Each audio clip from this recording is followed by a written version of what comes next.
you suggest for us covering the event One Spark? Because everyone in Jacksonville is going to be hashtagging One Spark or something along the terms. What's a creative way to keep people focused on what we're saying without getting lost in the mess? That's a good question. What are you hoping to get out of it? I mean, are you just trying to report what's going on? Or are you following certain people? Or Both. Yeah. Okay. Well, if you're following certain people, putting together Twitter lists ahead of time makes sense. You can do proximity searches, like have a proximity search set on whatever Twitter tool you use to see, and then search for the hashtag, because that will at least sort of win out all the people who are outside the area but are passing along information about the hashtag. It's useful to search for the hashtags on other platforms like Instagram. I mean, Instagram is great for searching hashtags if you're looking for footage now. It's one of the first places I go. There's actually a nice tool, hopefully it's still working, it's called tagboard.com, Tagboard. And you just type in a hashtag, and it will aggregate uses of that hashtag from Twitter, Facebook, YouTube, Flickr, Instagram, I forget what else. And so often I'll have a screen that's basically a dashboard just dedicated to hashtag or some other phrase to see what content is coming that way. And then on TweetDeck or whatever Twitter tool I'm using, sorry, another dog is trying to tickle my feet. Oh. Penny, come on, Penny. Good girl. Not now, honey. Okay, you can sit there, that's fine. The Carlos is not being a little... Here she comes, actually. Thank you, Penny. Good girl. Come on, Penny. Okay, bye, Penny. Bye-bye.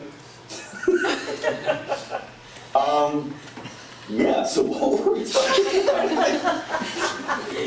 You're talking about Tagboard.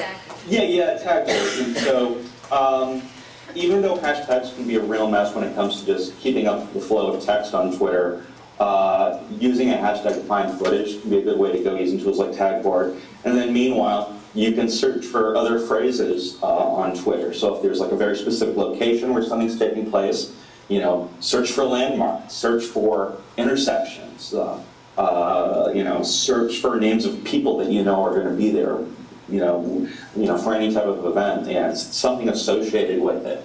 And so again, it's that idea of if you were there as a participant or an eyewitness, what phrases and what things might you be talking about? And try searching for those, and you might hit pay dirt at some point or another doing it that way. And that isn't to say that you should completely ignore the hashtag, but you're often going to find better stuff if you try these other filters as well. Now, Twitter's been used a lot for breaking news. Mm-hmm. How about for other kinds of news?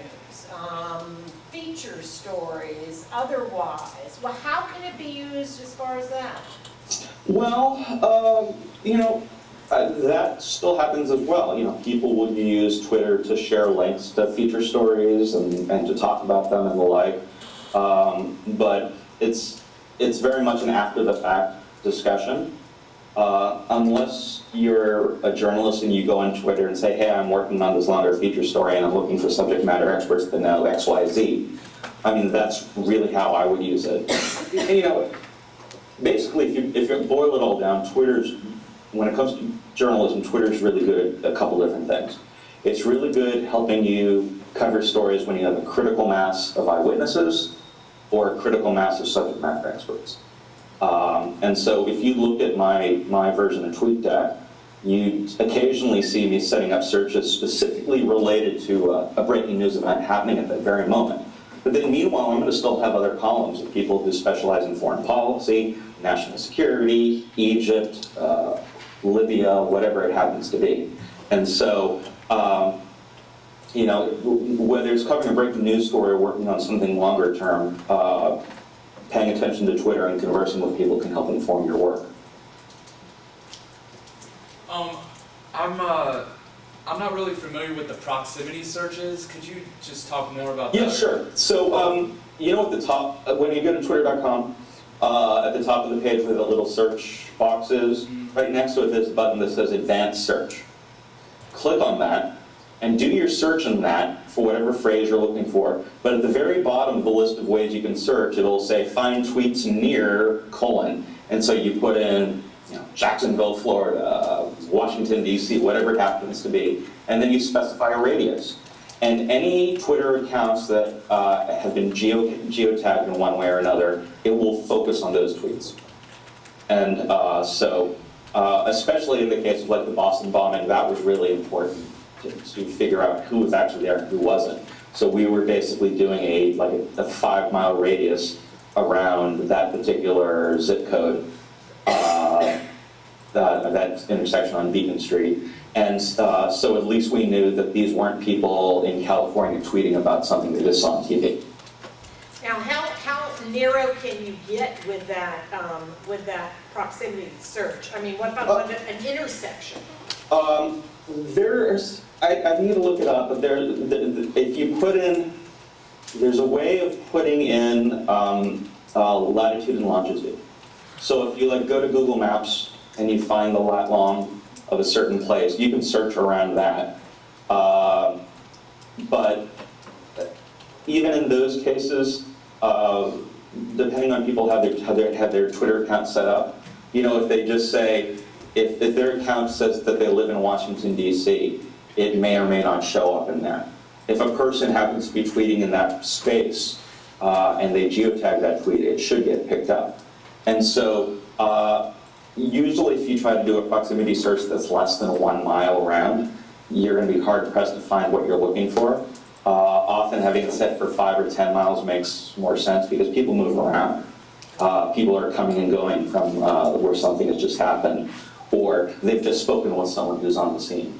And so I think when I did my first searches for the Newtown shootings, I did a search I had 2 of them going. I had one that was like a 10-mile radius around Newtown and a 10-mile radius around Danbury, Connecticut, I think it was, or Darien, one of them.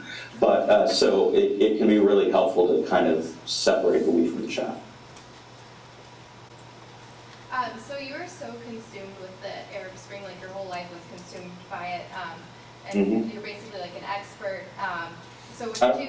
I wouldn't go so far to say that, but I was consumed. Compared to other American journalists, I would say, you knew these people like personally, like the whole thing with Mo, and how afterward you realized he kind of helped save Benghazi with the French planes and all of that.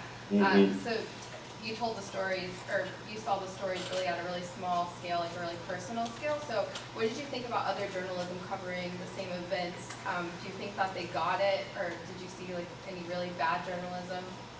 Oh, I mean, they just got it in very different ways. There were amazing people reporting from Tahrir Square in Cairo, really putting their lives on the line because literally people were going after journalists. They were hunting down people from Al Jazeera, and Al Jazeera folks had to hide in hotel rooms and the hotels of friends that weren't journalists and things like that. It was a really scary time.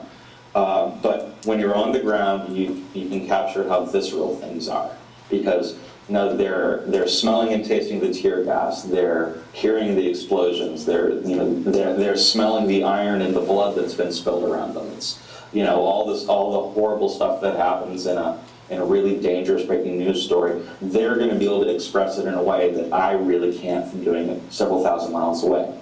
So from where I am, I feel like I can get a bigger picture based on multiple angles by having sources in different places or in the same place offering different perspectives, getting that sense of situational awareness, and then at the same time being able to tap into everyone else I know on Twitter to help me sort things out. Because if I were a journalist with one translator, hiding under a bush in Tahrir Square for a few minutes, waiting for some thugs to pass, those are a few minutes where I'm not getting anything done except, self-preservation. Whereas I didn't have to worry about safety issues where I was, so I could just keep asking people, what does this mean in Egyptian Arabic? Does anyone recognize this intersection? What do you know about this particular politician, et cetera, et cetera. And so while I'm observing things remotely through the people on the ground, I'm also getting questions answered in real time. How many phones do you bring with you? Like, do you bring like a set of phones just in case, or like cell phones? I've only brought one functional phone at a time. I mean, at the time, I think I had I can't remember, it was AT&T or something, but my personal cell phone didn't function in Egypt when I went there, so I had to check out a second phone from NPR, a loaner basically, so I could use that while I was traveling. Ironically, one of the first things that happened to me in Tahrir Square was that I got pickpocketed, and someone snagged my personal phone. Just took it straight out of my pocket. And I mean, in some ways, the joke's on them because they're going to discover it's not going to work within a 4,000-mile radius of Egypt. But nonetheless, I lost the phone. So yeah, I generally don't bring more than one device, but that's also because I'm not going into combat conditions or anything like that. You know, when people are producing from war zones and the like, they have all sorts of redundancies set up in place. They've got cell phones, they've got satellite phones, they've got, you know, whatever they need to make sure they can communicate with people. Not to mention all the things like the flak jackets and helmets and all that jazz. How long did it take you to write your book and look through all those tweets? Did you have them archived in like a special? Yeah, so it was literally during that first battle in Tahrir Square I realized I better start archiving my tweets. So I started using some free tool, I can't remember which one it is, I don't think it exists anymore, to start backing up my tweets. But then a few months later I just contacted Twitter and said, hey, is there any chance you could give me a data dump of all of my stuff? This was before they were letting people download their own archives.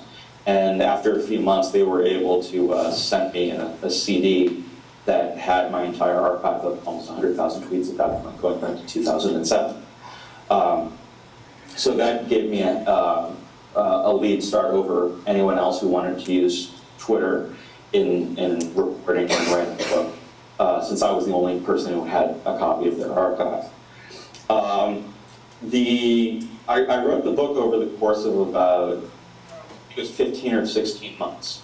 And I wrote maybe 3 chapters over the course of the first 9 months.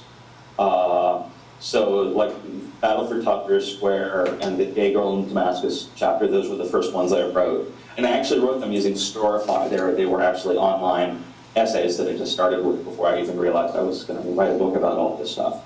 For chapters like Mo took a lot of research because a lot of the videos that he recorded, especially during those final hours, weren't archived on his live stream site. So I had to hunt around and find people who were friends of Mo who had backups of all of this stuff. And then once I got that, I had to transcribe all of these things and make sure I had them in the right order because they weren't always labeled and they didn't always have timestamps on them. So that took a lot of work. But once that research was done, I was able to write, the next 12 or 13 chapters of the book.